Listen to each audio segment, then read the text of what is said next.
Hi again, everybody, and welcome to the Pro Football Hall of Fame Luncheon Club. It is episode number 8 here at Tozzis on 12th. Sammy B here, TJ there, and we are here for week number 8. We got a great guest speaker today, former stud here in Stark County baseball. Robbie DeWolf is going to be the guest speaker today. He also did a fantastic job in the media as a writer for the Cant Repository. Again, minor league veteran baseball, can tell you all the ins and outs, the do's, the don'ts, so we're looking forward to hearing his chat here coming up here. We're going to go to the podium about noon, get the program started. Rob will take the mic around 10 after. We'll have the Q&A, and we'll wrap things up here on this Monday. By the way, before we go any further, happy Halloween, everybody. Hope you had a great time over the weekend. A lot of folks were hitting up the parties, hitting up the trick-or-treat in their neighborhood. A lot of just, I can't get over how incredible some of the houses have looked in and around the neighborhoods in Stark County. I mean, you folks deserve a standing ovation, round of applause, because it's been awesome just to drive around the neighborhoods, whether it's a neighborhood, an allotment, whatever. They look incredible. And do me a little favor. Keep them up a couple more days so we can get out there and enjoy them. We still got about 3.5 weeks before Turkey Day. Leave that Halloween stuff up a little bit so we can all get out there and take one last peek before we kind of turn the page and head through the early first week here of November. All right, wild weekend. Hey, guess what? No bad news to start the show today. The bad news will probably come around 11 o'clock tonight. But no bad news to today. The Browns didn't play yesterday. And quite honestly, I was thrilled about that. I'm becoming very close. We'll get into this later on, but I'm becoming very close, and I'm not joking around here. I'm getting to the point where I'm ready to kind of detach a little bit of the fandom. I'll still cover them. I'll still watch them so I can talk about them. But as far as a fan goes and having them take over my Sunday, kind of drifting away there a little bit. And I feel bad about it, but hey, you do what your soul tells you need to do to cleanse that stuff out of there a little bit. Cavaliers had a beautiful basketball game last night. We'll get into that. Donovan Mitchell and K. Love were outstanding. World Series gets back into action tonight. But we will start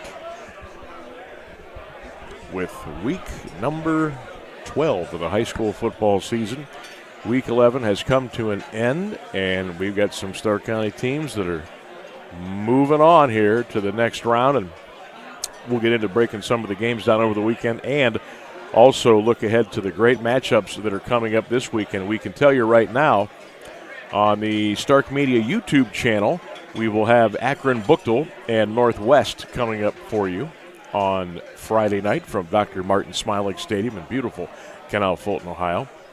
On 99.7 FM with TJ and Mark, we will have Massillon and Canal Winchester. That's 7 o'clock on Friday night. And Friday night on Rock 106.9 WRQK and also the free iHeartRadio app, we will have the Lake Blue Streaks as they take on the Stallions of Columbus St. Francis de Sales, and that's at 7 p.m. coming up here on Friday. So we're looking forward to that. I think we got some great matchups. We will run down the whole schedule for you. Not a lot of surprises, I don't think, that came up over the weekend. I don't think as we looked across the state of Ohio, I don't think we had a ton of major upsets. As I went through the board divisions 1 through 7, I don't think we had a ton of upsets. And when I say upset in the first round of the playoffs, I think you've got to be.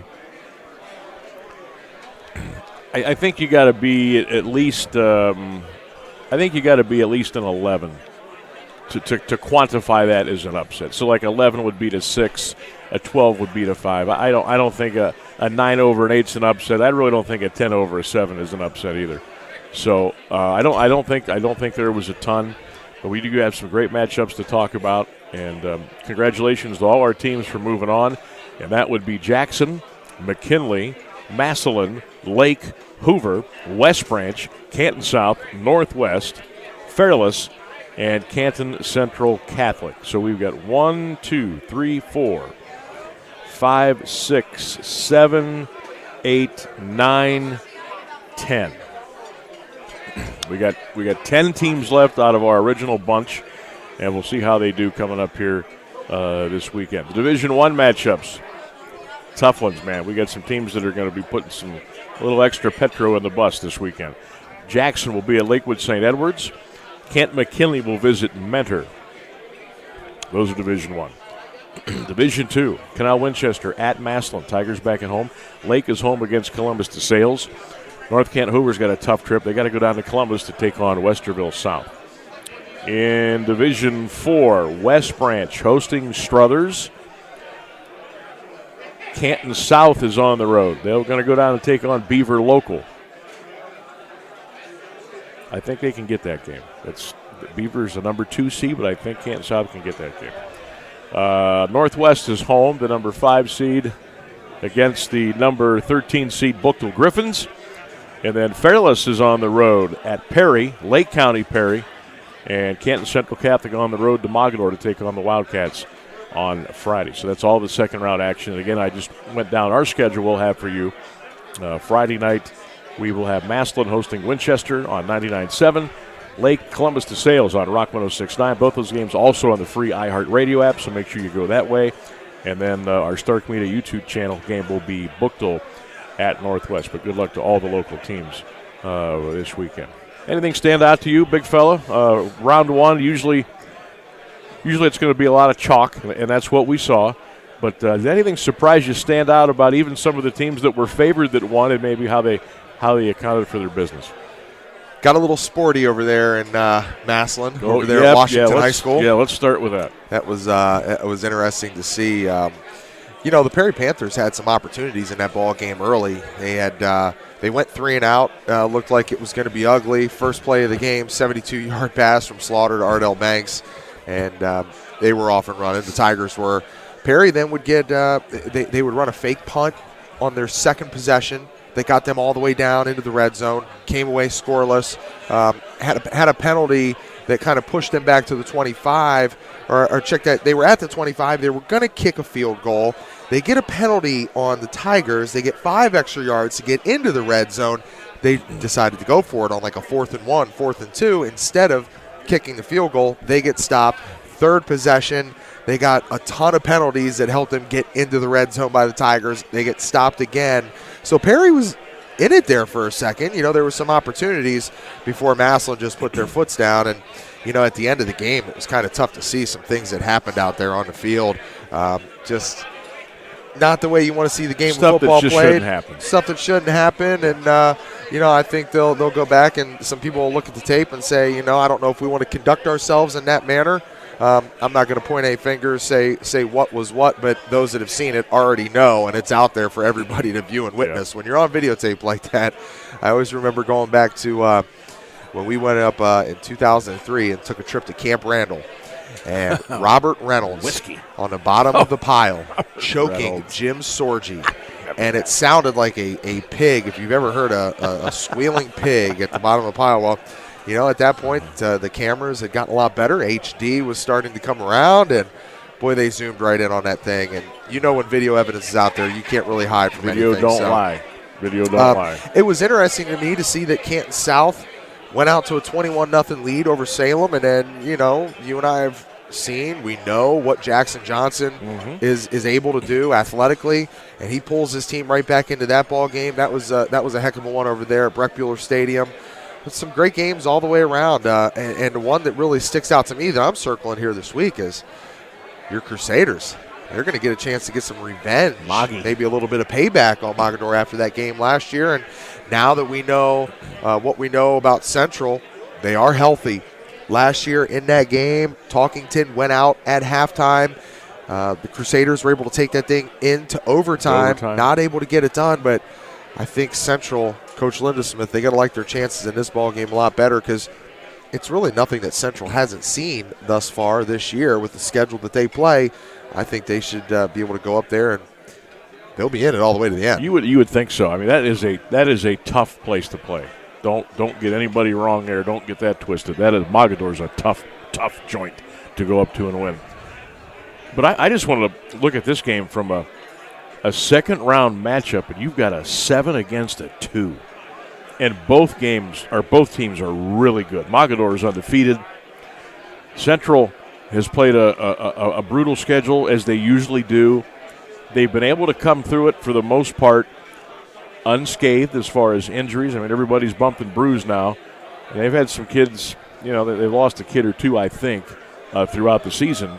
But I think I almost wish this was for a regional championship kind of game, but we're going to get it early and hope this. I know that the place is going to be packed. It was packed last year. I know it'll be packed Friday. Should be a great matchup between Central Catholic and Mogador, and let's see if the Crusaders can get that done. That's a great coaching matchup, too. Jeff Lindesmith and going up against Matt Adorney.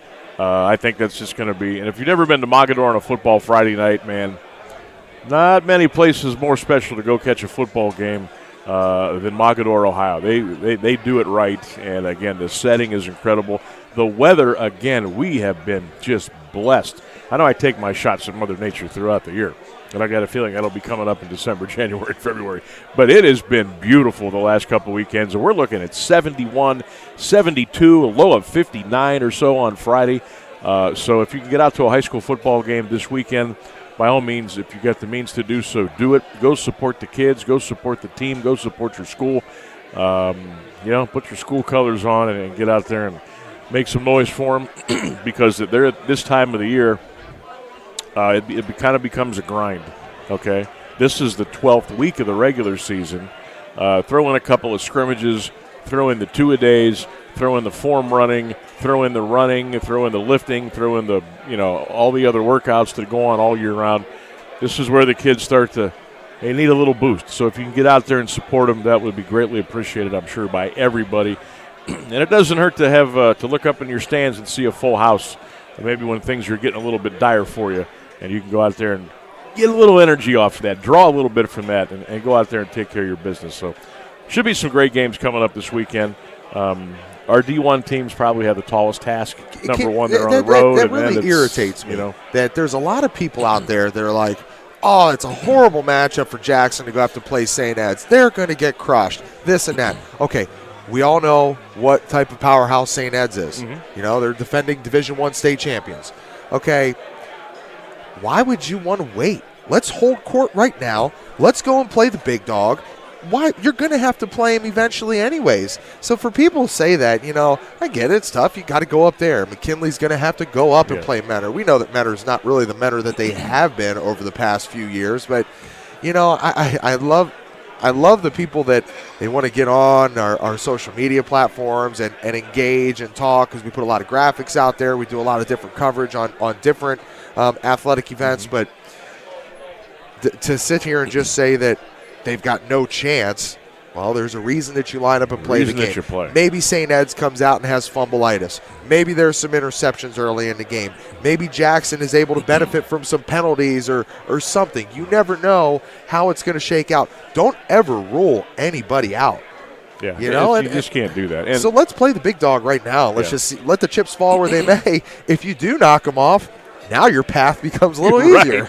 And the only tougher thing is, obviously, if you're a McKinley or anybody that's going on the road, obviously at this point you would love at least to have it at a neutral site. So it is a little bit difficult for a Jackson that's going to go play in Lakewood's backyard. McKinley's going to go play in Mentor's backyard. And they're, look, the home field's a special thing. Look at all the teams in the first round that usually win because they're at home, obviously. Then you're playing a little, not as tough competition. But be that as it may, you'd love to have these games maybe on a neutral site. But, hey, the rules are what the rules are. First two games of the 6-week playoff are at the higher seed. So that's just the way it is. Now, you look at, we've seen Jackson multiple times. We've seen McKinley multiple times. We've seen all the teams, that are playing this weekend multiple times, whether between TJ's crew, my crew, the Stark Media crew. We've seen all these teams. We know what we're going to get. And you just hope that they're all healthy, number one. And number two, you hope that when they do go on the road, that they don't get caught up in the, man, we're a long way from home. Just don't get caught up in all that stuff. Just go out and play your game. But you're right. You don't know what can happen.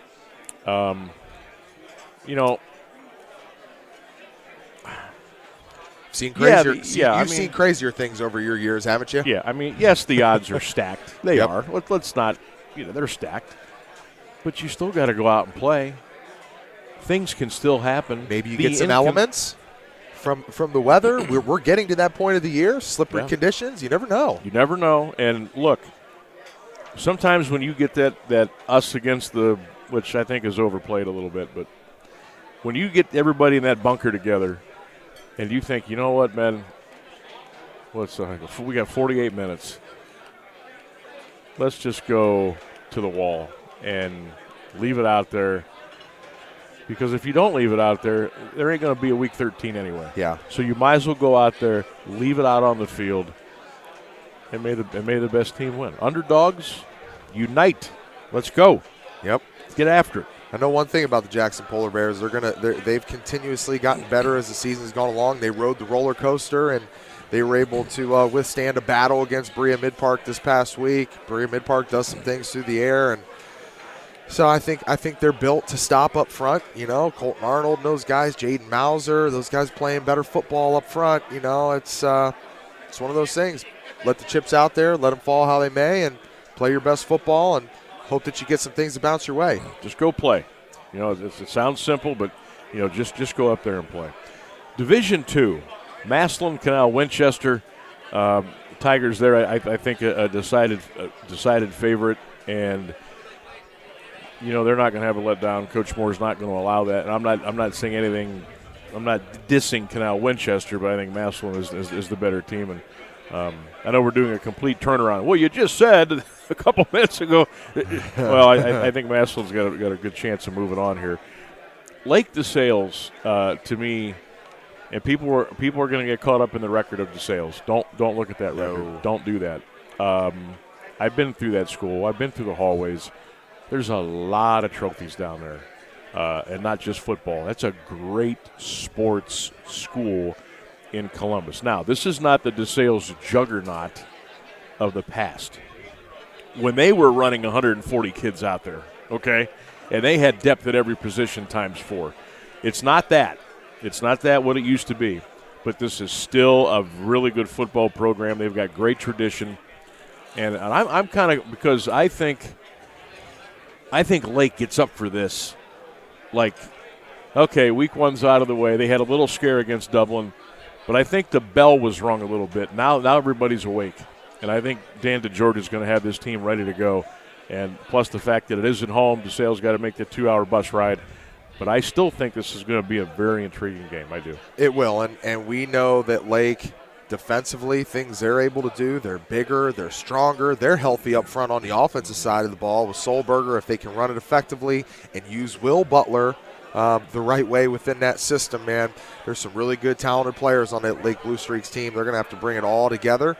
As you said, don't look at the record, throw it out. It's win or go home, all those old cliches. To have them on your home track, a whole lot better.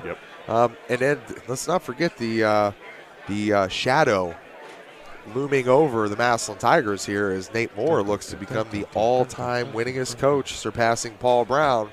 Pretty big deal when you think about the legacy of Mr. Paul Brown. Think about that for a minute.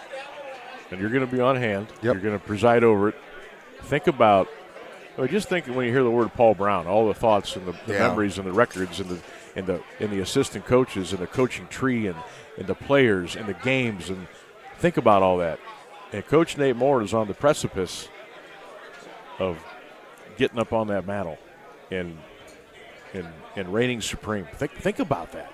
Think about that at a school that years past, when a coach would get close to Paul Brown's record, funny things happen. Yeah. And that stuff's over. Matter of fact, if I'm Massillon right now, and I'm not putting any heat on the administration or anything like that, I don't know what Nate wants to do. Nate's still very young. He's very young. I don't know what he wants to do down the road. But I would make sure that I have him at Massillon for as long as he wants to be there. And I'm making that happen right now. Well, and you know that him and his wife Becca, they love being there. So I think that's something that is not going to be an issue. There's a great relationship there with Superintendent Paul Salvino, who's going to join them on Tiger Talk this evening over at Stark Media Studios. But, I mean, just think, you talk about how young he is. He's in his 8th season doing this. Yeah. Now, 8 seasons. He's had probably 4 extra seasons on top of that, just with all the playoff games and multiple runs to state semis and state championship games. So it's you can see why it's almost really like 12 seasons total. But they've been winning a lot of football games over there. Obviously, you and I both know the bar, to win a playoff state title. That's where it's set. That's where it's at in Tiger Town. That's what they want over there. So I think this is probably their best chance to do it this year. I mean, defense is playing well, and we're talking about Lake, we're talking about Massillon. Everybody wants to see that collision course. Got to handle your business first to be able to get to the regional final game. But how fun would that be inside of Stark County? Oh man, and where would they play that? Oh baby, Benny. I'm telling you, I wonder. And you just said one of the magic phrases that kind of is synonymous with Massillon and their football program. You said, this. You think this is the year that they do it. And we have heard that phrase, since 1972. And there have been years where I thought in my heart, okay, I would utter the other phrase, okay, if they don't do it this year, they never will. How many times have we heard that? Yeah. How many times, if you look over in the past since the playoffs had begun, and they've made these deep runs here lately, how many years have you said to yourself, okay, if they don't do it this year, they never will? And look who's back. Yeah. They keep coming back to knock on that door. Look, I don't know if this is the best Massillon team I've ever seen. It's a damn good one. Yep. You're still rocking and rolling with a sophomore quarterback who's now a junior by this point in his career. You've got a great running back. You've got some great defenders. You've got some great wide receivers. You have an unbelievable coach. You have a great support system. You got the greatest facilities of anybody. Is this the year? And I know we're kind of putting the cart early here because this is only week 2. It's a 6-week marathon to win a state title now. But is this the year, knowing what's coming in front of you, possibly a Lake, a Cincinnati Winton Woods, a Toledo Central Catholic, an Archbishop Hoban, do you still feel this is the year that they do it? I mean, they're just as good as all 4 of those teams. But as we just said, you got to go out there and play the game. Sometimes things don't go your way. When you're talking about a sophomore quarterback, does a stingy, greedy defense get to them early? I haven't seen anybody really put that type of pressure on Jalen since week 1. I mean, you were there to cover that game.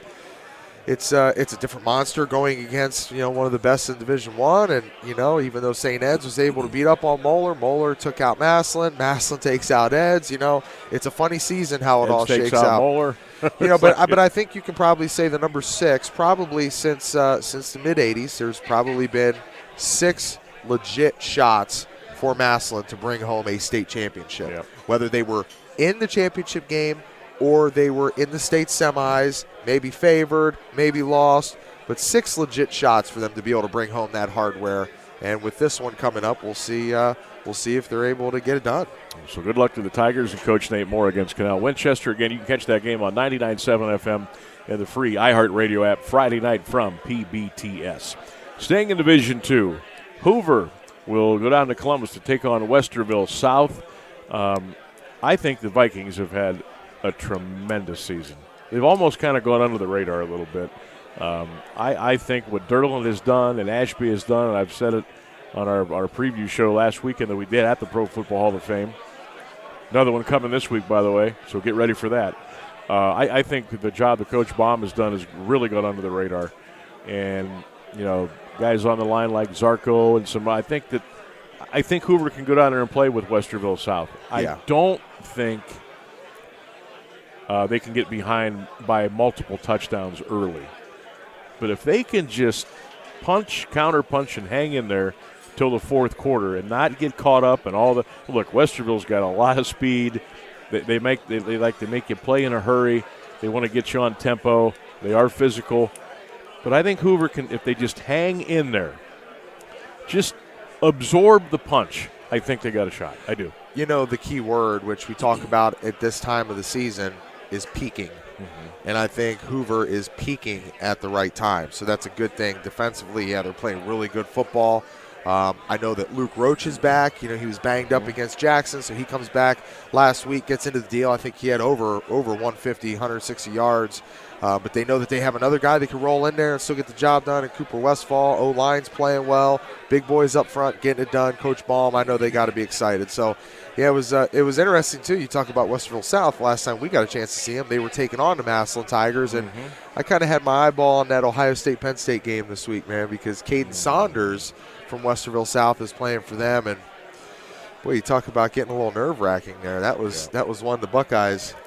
They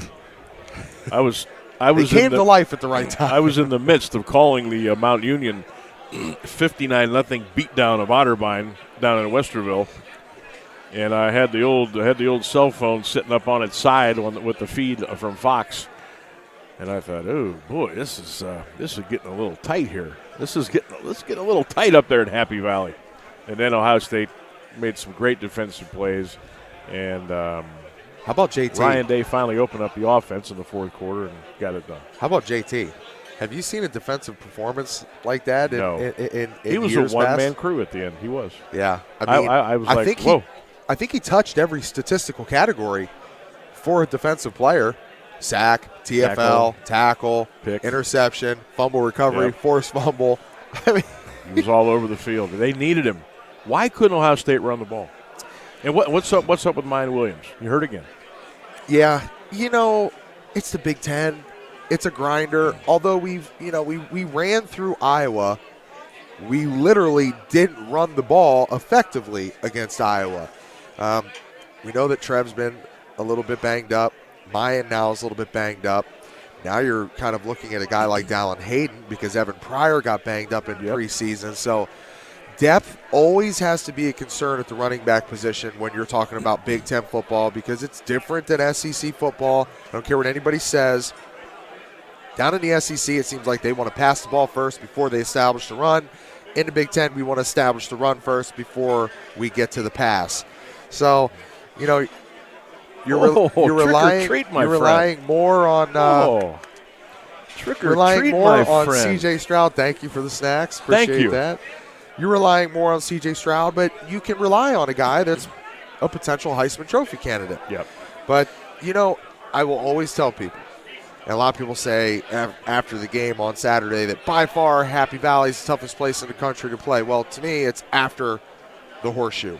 I never had to deal with the effects of the horseshoe because offensively, when you roll out there, quiet them down a little bit. But I will say, without a shadow of a doubt, the second toughest place in the country to play is Happy Valley. Yep. Now, we had them at noon, so they weren't all gassed up, but maybe they were from the night before. Maybe they just didn't go to sleep. You know, they kind of set up Tent City outside of there for your different tailgate situations, but you were thinking that it might not be as hostile of a situation with the nighttime and the whiteout and certain things that I faced when I went over there and played, but yeah, just for about three and a half quarters, it was a little bit scary. It was rough. They pulled the stripe out on us instead of the white out.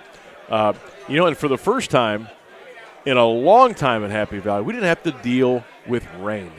It always rains at Penn State. Night out, white out, rain. Oh, not this year. So Ohio State, I think, dodged a bullet.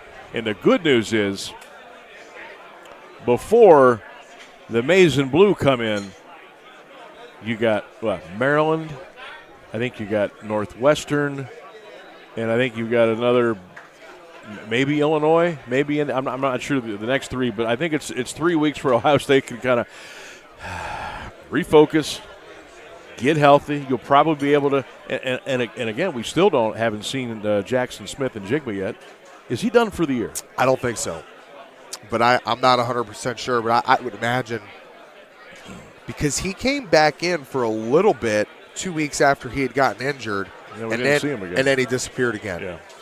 But I think it was just maybe at the time, the schedule they were playing, they said, hey, we got depth here at the receiver position. I mean, there's all types of depth there at receiver. I'd rather have him out there, though. Save him. I mean, when we need him, I'd rather have save him him out for there. the right time. And, Michigan's handling their business, but for a little bit there early against Michigan State, which Michigan State hasn't been doing much all season, that game was tight. And then Michigan flexed their muscles. Yeah. So the one thing we know that, the potential collision course there for the game at the end of the season, both those teams should be undefeated. I'm wondering what's going on down there in Maryland, because Maryland, they've shown signs throughout this season. Preseason. Non-conference, they're world beaters. Yeah. The boy they get into the Big Ten, what? Completely different. See Everything you later. changes. Everything changes. I don't understand it. Maybe because they're not playing anybody in the preseason. I'm not sure. Finishing up the high school before I do want to pick your brain on a couple of things with college here before we get up to the podium. Also, do want to do a shout out here to our good friends at C.H. Vallis and Associates for all of your insurance needs. I mean, all of your insurance needs. C.J. Vallis and Associates. Shout out to John Lindsay, our man from Lindsay's Pizza on Whipple in Canton. Check Lindsay's Pizza out online. Get your orders in, especially for Halloween night. You got the Browns-Bengals game tonight. Check them out, Lindsay's Pizza. By McNeil & Sons Tree Service. It's about that time. Yeah. A lot of trees need whacked, all right? And if you're a household that needs done, McNeil & Sons Tree Service. Check them out. Our good friend Christopher McCready's at FinallyHereOhio.com. That's FinallyHereOhio.com. Wallenberg Chocolates and Nuts. Oh, Halloween season. And now you got I call it the sweets season coming up with November, December, and, of course, February, but that's a while away. But Wallenberg Chocolates and Nuts on Fulton Road, stop in there and check them out. And, of course, St. Joe's Senior Living, all part of the Stark Media family here on the Stark Media YouTube channel. All right. We're going to rip through these quick, and then I want to get back to TJ on some college football. West Branch, Struthers, Beaver Local, Canton South, Northwest, Bookdale. Drew DeShields, do we know? Good to go. I heard he came out of the game the other night. What's the story there? Any word? I have not heard. I would imagine he's good to go. I mean, they were, obviously what they were doing in the field. So maybe they just smart move, out and that was something that we saw. Mark Milano and myself saw with the Massillon Tigers. When's the right time to start pulling some of these guys out? Yep. And when some things got a little bit chippy, Massillon, one of their best defensive tackles, young bright star Mike Wright Jr. went down. A coach, I think, always battles with that. When is the right time to start pulling guys out? And you've called Mount Union football long enough to know that that's how you build depth. When you're up by 4 or 5 scores, but also, maybe you're not happy with the way some guys have played in game. So I'm going to prove a point. I'm going to take left tackle out, but right guard's going to stay in. Northwest Bookdale, again, that's the Stark Media YouTube channel game. I think this is a fascinating matchup, too. It is. 13-5. Bookdale's going to be fast. They're going to be mean. They're going to be nasty. They're going to play hard. Old Johnny DeMarco still working his magic up in Canal Fulton. And this is a Northwest team. If they could get by Bookdale, which I think is going to be a tough task, watch out. Because now they're going to start saying, hey, not only do we think we belong here, but maybe we can knock a giant or two out of the way. I think this is going to be – I see this team being very close. Another one peaking at the right time. Chase Badger was our FinallyHereOhio.com player of the game for his efforts against Streetsboro. Kyler Maraglia, I think, is one of the better backs in Northeast Ohio. I mean, I put him right up there alongside Solberger and I mean Will Trell? Close? Getting there. There? Well, to me, you've seen the way Will Trell's run, and you have. The standard. It's different, man. It's a physical style, and it's a speed run. But Kyle Maraglia, if he's flying under the radar, he's not anymore for what he's able to do. And he's got a great offensive line in front of him, and the defense plays tough. So that I think it benefits them in this ball game. We touched on Central Catholic Mogador. Great matchup at Mogador Friday night at 7. And we'll finish things up here. Fairless on the road at Lake County Perry. Lake County hung 60 on their opponent. 60-0 at one point, ended up 60-7. That's a long trip. That's a tough place to play. Lake County is they're used to going 3-4 rounds in the playoffs, but Fairless has got the offense.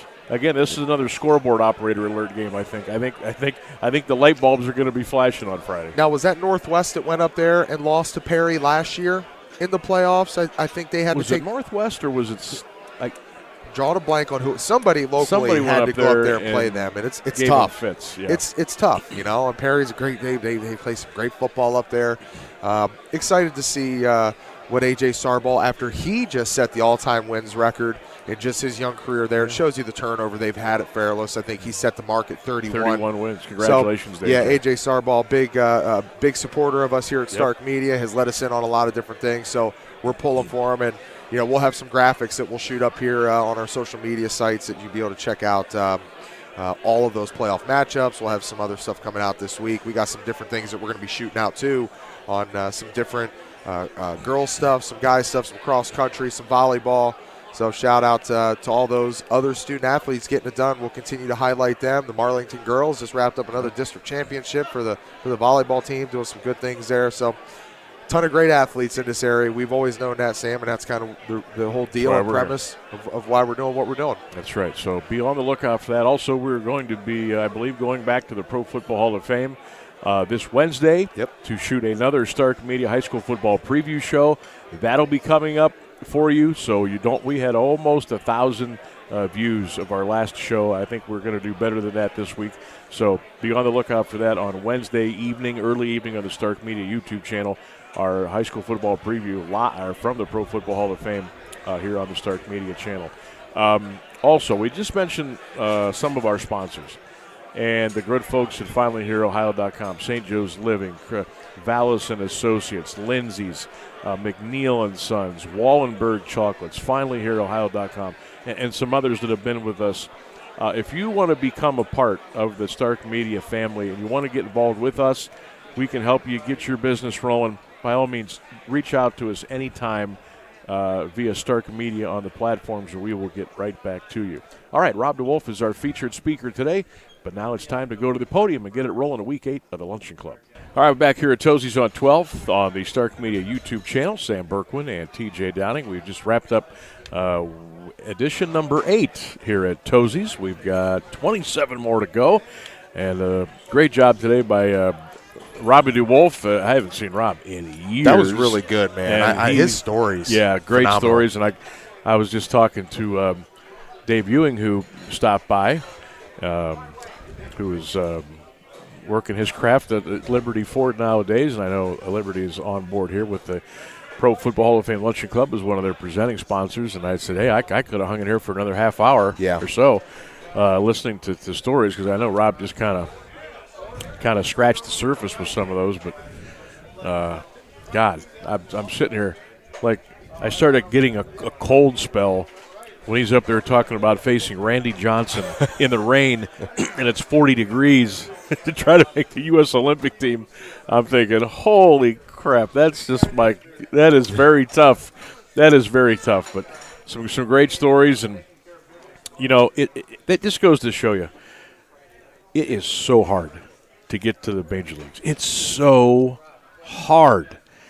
And when Robbie was playing in Stark County and Malone and went off to play for the Brewers farm system, and he touched on it a little bit, he was fast. Yeah. I mean, the first thing they do at tryouts, they used to, I don't know how they do it now, you get on the line and they put the watch on you. It's the first thing they do.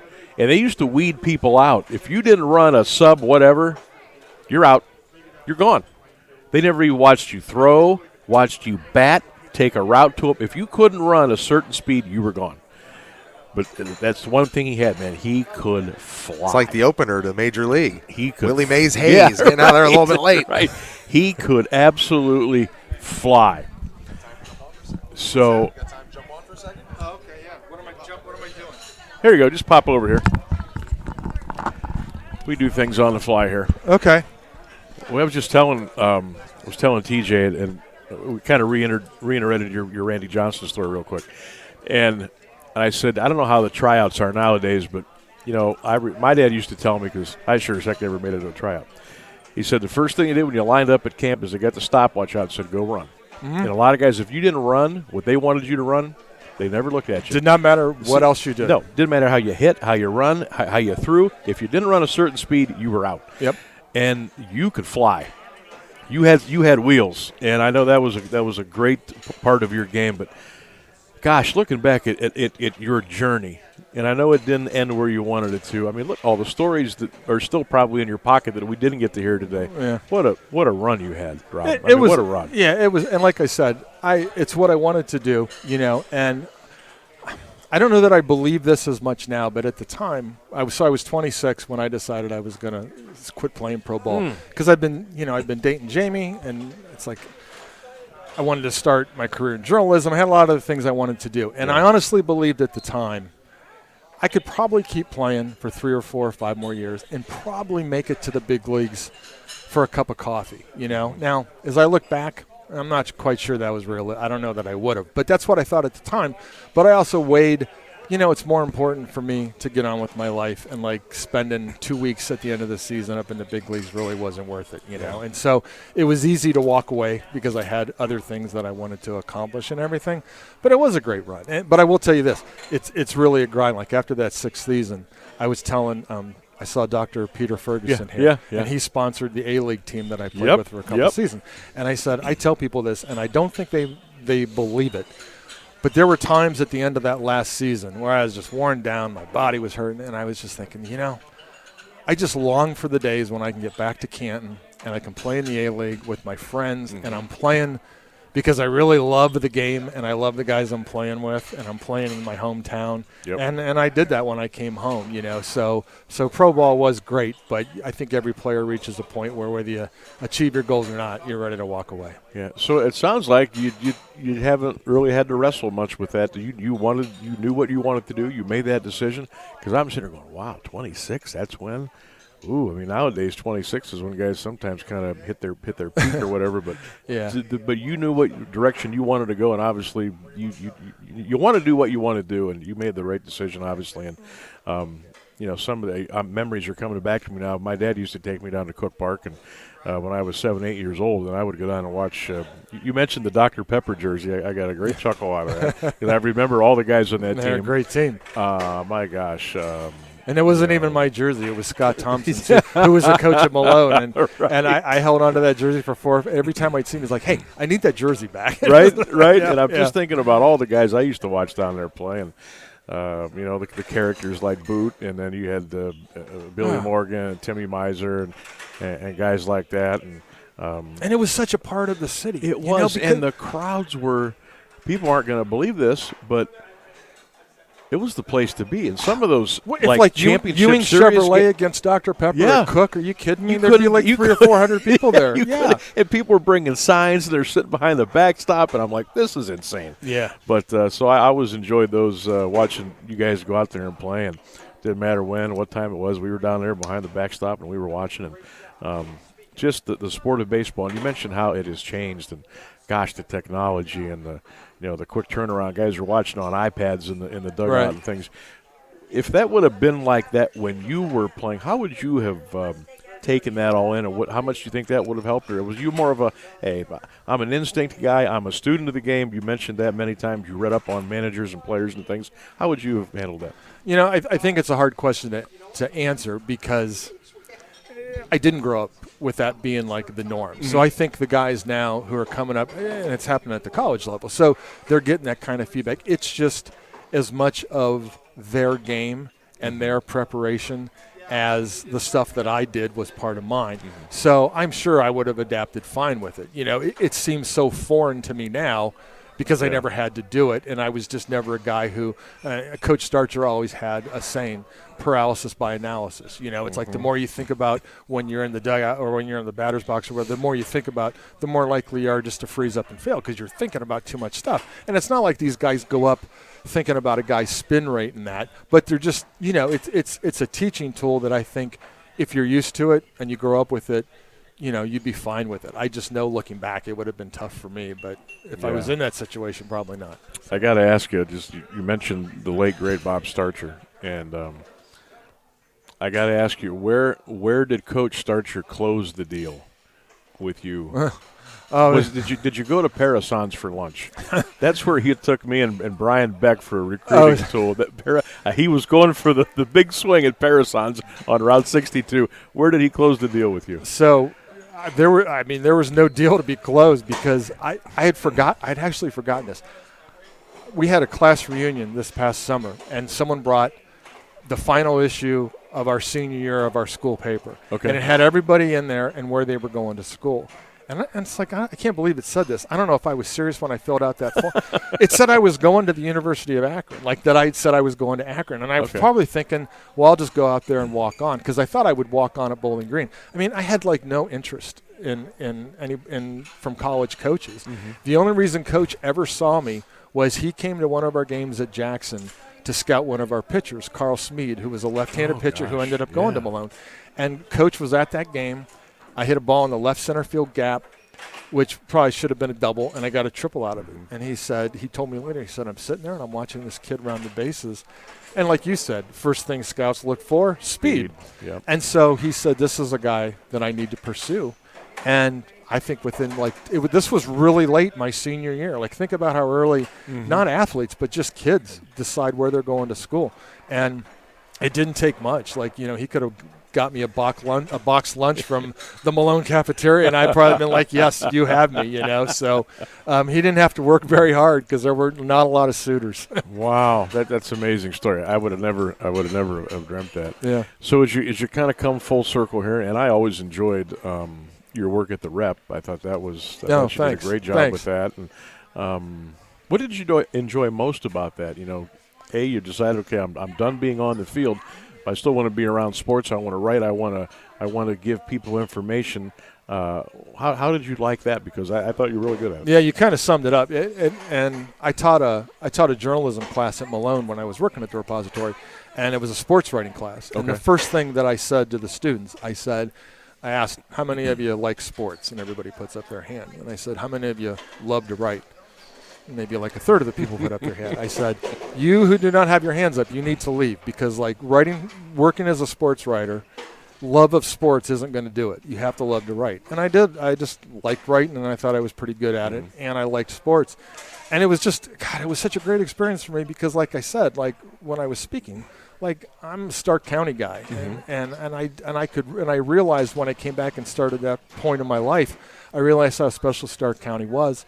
So to be able to go and cover teams of coaches that I'd played against, who were still in that position, it was just great. And the thing I loved most was covering high school sports. I really did. I covered, some Indians openers, covered the World Series of golf at Firestone, and that was all great. But man, when I realized how important it was to communities, like how the Louisville football team on Friday night, and try to pull something from that game that even if they were at the game, maybe they didn't know about. That was always my challenge, was like, okay, find something about this game, talking to coaches or talking to players that even if you were at the game, you didn't know about. And that was always my goal. And it was a goal you failed at sometimes, a lot of times maybe, but it was a good goal to have. And so just being part of like Stark County in that respect, it was just, I loved it. I really did. Was there a favorite game you remember covering, whether it was high school football, whatever, here in the county? Was there one that you'll never forget? There was a playoff game. I was on the field. I think it was St. Ignatius and McKinley. And it was the Rubber Bowl? No, it was actually at Fawcett. Oh, that was the regular season game. Maybe it was. And I thought it was, but whatever. Yeah. Just the atmosphere. It was at Fawcett. Yeah. It was a pre-sellout. They sold 24,000 tickets before the game, which had never happened. And I remember that night we were doing that game on HBC, but we were held up because the Indians were playing the Orioles that day. So we didn't get on the air until after halftime. So we missed the entire first half, which was long passes and great runs, and the crowd's going wild. And I'm sitting there, all right, go try. But I'm like, we should be on the air right now. This is driving me insane. Yeah.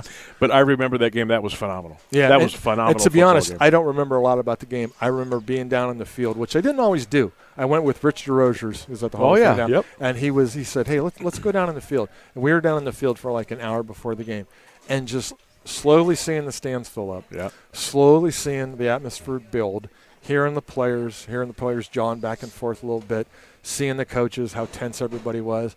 I'm like, this is just amazingly great to be a part of this in some small way.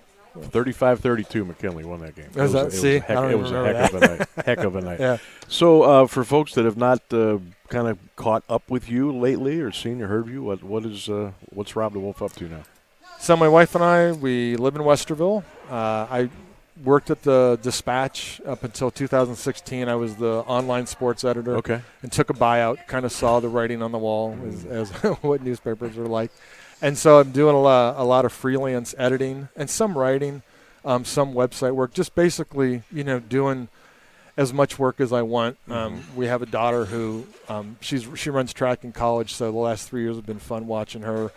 High school before that, and that was actually one of the reasons I took the buyout, was just be able to see her career. There's nothing like watching your kids. My mom tells me all the time, and I never really got this till I had a daughter who competed in sport. She said, those times you were at Malone, those were the best times of your dad and I's life. And it's like, I just never really got it. And it's one day I was sitting at a state swim meet, and I'm like, I understand what my mom was talking about, So just doing work like that, and just enjoying life and enjoying watching my daughter grow up. That is a neat area down there.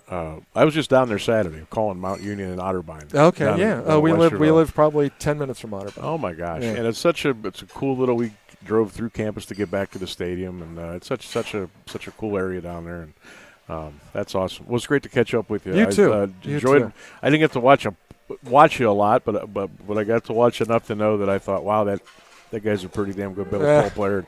Loved your work at the Rep. And, I've heard you say nice things, so I appreciate that. Hey, absolutely. So it was good to catch up, and good luck with everything. Thank you. I appreciate it. You got it. Thanks. Rob DeWolf joining us here on the Stark Media YouTube channel. We are 8 weeks in, 27 to go, 35 here at Tozzis on 12th. We will catch up with you next Monday here on Stark Media. Have a great day. Back here at Tozzis on 12th, a little post of the show today. We had Rob DeWolf up at the podium today. We just enjoyed catching up one-on-one with Rob, and we're going to kind of wrap up where we were before we started when we got underway this afternoon. Kind of want to wrap up the college football weekend. Not so much wrap it up, but look ahead to what's coming up. And there's a game scheduled for Saturday down in Georgia. Between the hedges. It's going to be number 1 against number 2, Georgia and Tennessee. What are you expecting there? Because Hendon Hooker and the Tennessee Volunteers have just completely, I don't want to say come out of nowhere, but I don't think anybody's expecting what we're getting here. Josh Heupel has done a tremendous job with this football team, with this football program. But you're going up against the defending champs, Kirby Smart, between the hedges down in Athens, Georgia. It's 1 versus 2. We know what a grind, because we're always told about what a grind it is in the SEC. But what do you think happens here?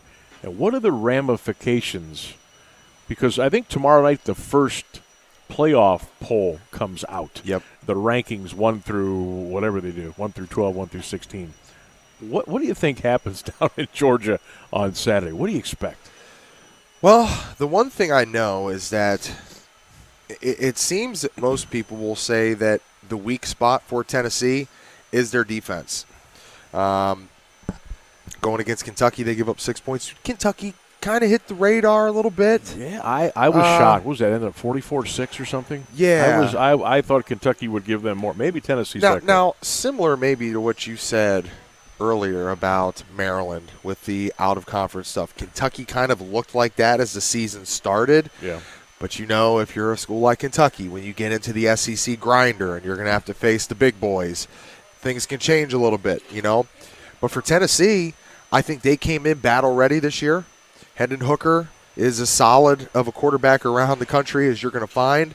And for everything Josh Heupel's done, I know I've mentioned this before, and I give this guy a lot of praise because I went to battle with him, Alex Golish, who is a former Dublin Kaufman Rock.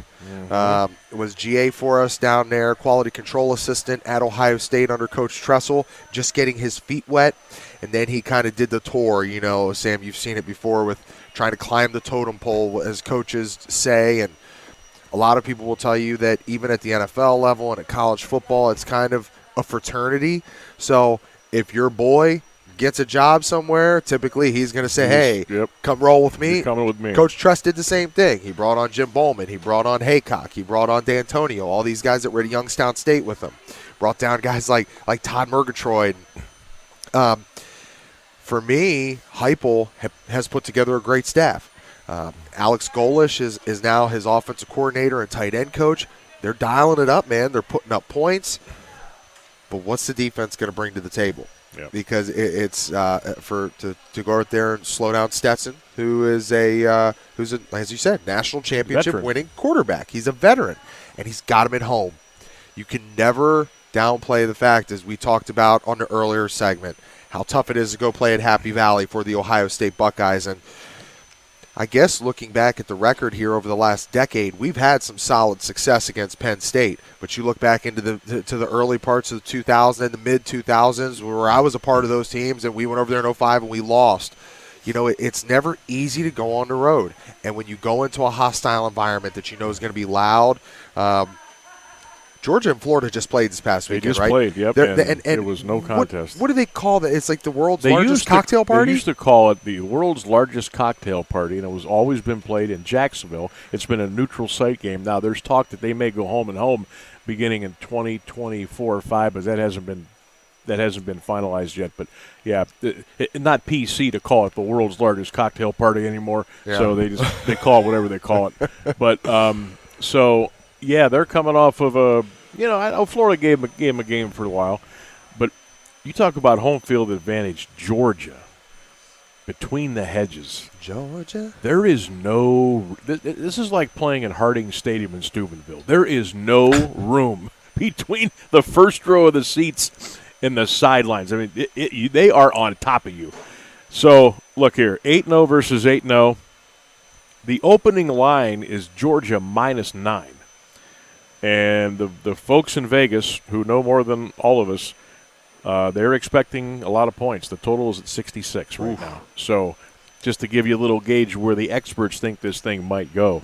But, man, that's must-watch. That is. For Tennessee, obviously confidence is there. You beat Alabama, which doesn't happen very often, hasn't happened very often recently over the last 10, 15 years. So to know that you can beat a, let's say, top 3 opponent in the country.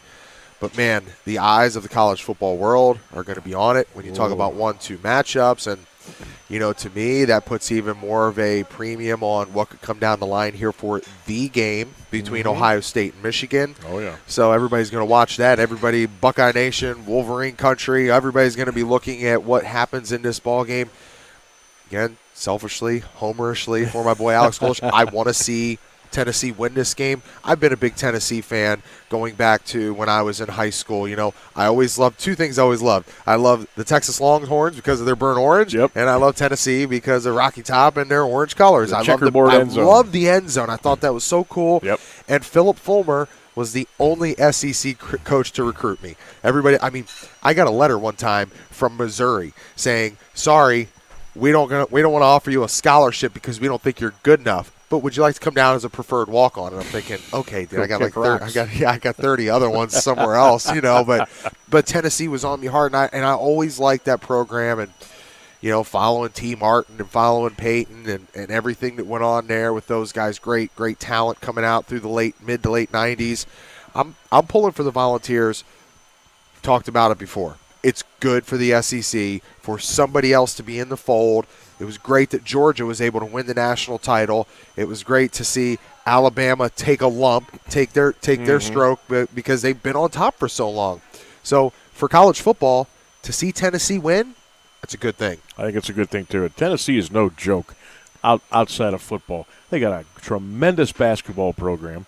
They have their baseball team should have won the College World Series this year, but they got tripped up. They got tripped up in the championship round.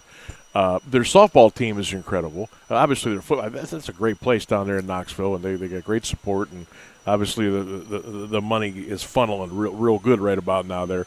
But I think for the sport of college football, for the big picture, I think it would be incredible if Tennessee wins. And what that would do, short term, long term, who knows? Because we'll talk about that. If Georgia wins, we'll talk about it for 6 hours, and Most people just expect it. It'll be on to business. So I think I kind of wish this baby was prime time Saturday night, but it's okay. 3:30. It's a good window, and I'll be watching. And a cool little tie-in. You mentioned their softball program. They have now got a transfer from Bowling Green, who is a Perry Panther graduate, Peyton Gottschall. Oh. So she is going to be a volunteer this spring. Wow. So that's okay. kind of cool. We've had some stuff that we've, Perry Athletics, Perry High School News. They do a lot of stuff with us on our Twitter feed. So when I saw that, because she entered that transfer portal just like a lot of other people do, Mm-hmm. she's a absolute stud on the pitching mound. Yep, she is. When she comes off the bump, man, she's there's not a lot of people that can hit her stuff. So she's going to a primetime school. Did great things at Bowling Green and at Perry, but now to see her in that primetime spot in the limelight of the SEC and a team that will compete for a softball national championship, we're going to homer that one too, man. That's right. Bring it home for the hey, listen. Come on, come all. If Sam Hackenbrack and Megan Odie can't get it done down at Ohio State, we're pulling for the Vols and Peyton. That's right. We got you covered here on Stark Media. All right, that's going to do it for us here again on this Monday. For TJ, Sam, so long, everybody. Again, great stuff coming up on our Stark Media YouTube channel. Be on the lookout for our Week 2 high school football preview, which will be we'll be taping that over at the Pro Football Hall of Fame. We've got 27 more of our luncheon clubs to go through here at Tozzis on 12th. We'll be back at the Hall of Fame at the Nash Center, I believe, in a couple of weeks. So we got that coming up. Again, Stark Media, at Stark Media Team, hashtag Stark Media on Facebook, our Facebook pages, our YouTube channel, Instagram, and Twitter. Keep it rolling, keep interacting, keep liking, keep sharing. And I know you got to be excited for Jerome Pruitt next week. That'll be fun. There's some stories. I know you were a part. You've watched a lot of those ball games back in the day. There man. will be some stories. Boy could run the rock. There will be some stories, so we're definitely looking forward to that. But until we catch up again, have a great day. You've been watching the Stark Media channel.